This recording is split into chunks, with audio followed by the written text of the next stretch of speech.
wherever and of whatever you want? If so, think again. Amy Meyer was arrested for taking a photo of a meat industry from across the street.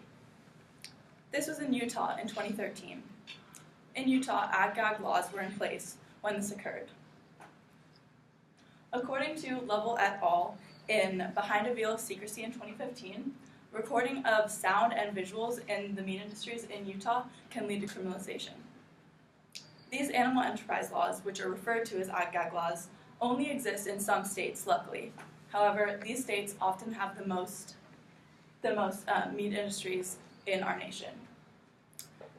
With these laws, they hide the unsanitary conditions which go on within the industries. As seen in this photo, the cows cannot even turn around. The ethical issues within these meat industries also lead to environmental and health issues, which affect everybody. If the ethical issues aren't enough for you, maybe you can think about the greenhouse gases that are emitted from these industries, as well as the health issues that are involved from the spreading of diseases among animals. First, I want to start off with manure. According to Derek Musser's article, Plant Diets Are Better for You, Animals, and the Planet, in 2017, 18% of greenhouse gases are produced by livestock on their own. Now, having these animals in cramped conditions, living without space to move around and distribute their waste where they should, they are, as seen in that previous picture, they're all right next to each other, so they have to go to the bathroom, and this spreads among all these animals, and it can lead to disease among the animals and also us. According to Musser as well, factory farms produce 300 million tons of the waste that contribute to the greenhouse gas effect. And this is a production of methane, which is much more significant than the production of CO2, due to the fact that methane traps much more heat, up to 100 times more heat actually, in a 5-year period than CO2 does. Musser also suggests that one serving of beef produces much more greenhouse gases than 20 servings of vegetables. So just making a slight change to your diet can really add to your ecological footprint. Now, there are also many health issues that are involved.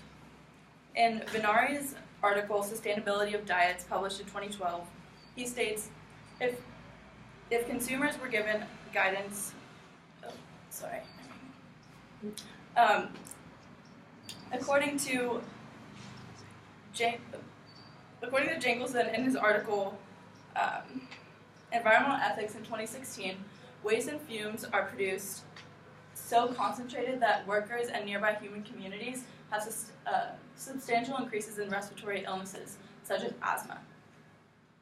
So as well as animals being impacted by this, also people around the area of these industries are becoming ill.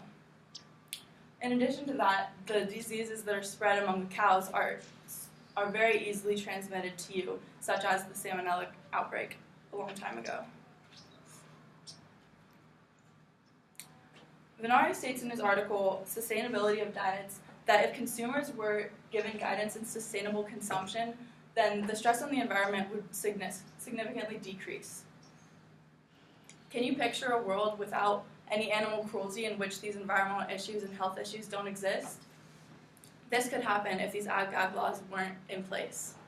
They hide the animal cruelty, which leads to these greenhouse gases being emitted, and also the health issues that spread amongst the animals so quickly. And it's clear why they want to hide these processes, because humans don't want to see that this is how their meat and their food is being processed. According to Bussard in Our Ag-Gag Laws Sending the Right Message in 2012, he states that these bills only conjure up suspicion and lead the public to believe that animal agriculture has something to hide. And they do have something to hide. These unsanitary conditions lead to not only animals being treated unfairly, but also our environment being damaged and our health being impacted as well. So action-wise, I'm not asking you to cut out meat or cut out dairy or just change your diet completely, but just small things. If you eat meat every day, maybe try not eating that and replacing it with vegetables so that you don't have such an ecological burden on our planet.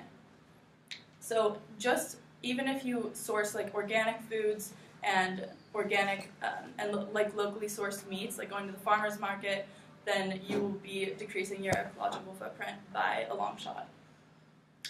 Moser also suggests that cutting out the meat and dairy products you consume can help reduce the amount of global greenhouse gases emitted to the atmosphere, which is basically reinstating what I just said, and has been shown in many different scientific research databases that this is the case.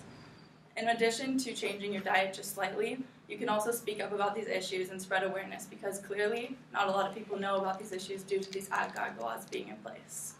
Thank you.